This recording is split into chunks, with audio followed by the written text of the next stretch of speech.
গেছে খাওয়া দাওয়ার দিকে কারো কোনো খেয়াল নেই। এখন আমরা চাই একমাত্র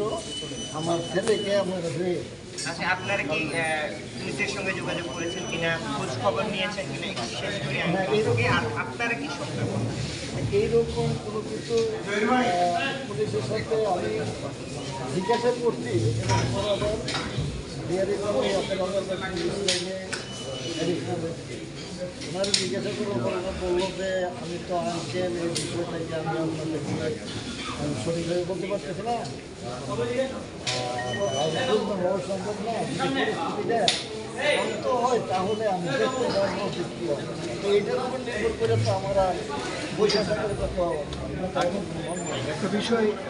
এই যে 18 তারিখের পর থেকে আজকে পর্যন্ত কোনো আইন শৃঙ্খলা বাহিনীর পক্ষ থেকে আপনাদের সাথে যোগাযোগ হয়েছে কিনা বা গত আন্দোলনের সমন্বয়কারী, তো এই বিষয় থেকে কোনো ধরনের চাপ বা হুমকি থেকে আপনারা আঙ্কেল একটু বলবেন যে আপনারা থানায় জিডি করেছেন কিনা আর আপনারা কি শঙ্কা করছেন একটু বলেন। এখানে আইন শৃঙ্খলা বাহিনী থেকে কোনো করে নাই বা কোনো রকমের ঘটনা করে না, এই জিনিসটা সেটা কেউ কোনো কন্ট্যাক্ট করে থানায় জিডি করেছে না, থানায় জিডি করি নাই। এখন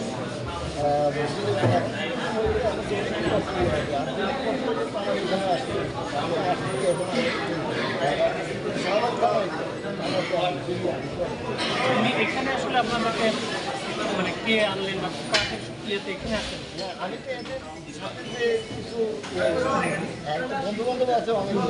তারপর আমি কিন্তু নাম্বারও না, আমার কাছে কোনো নাম্বার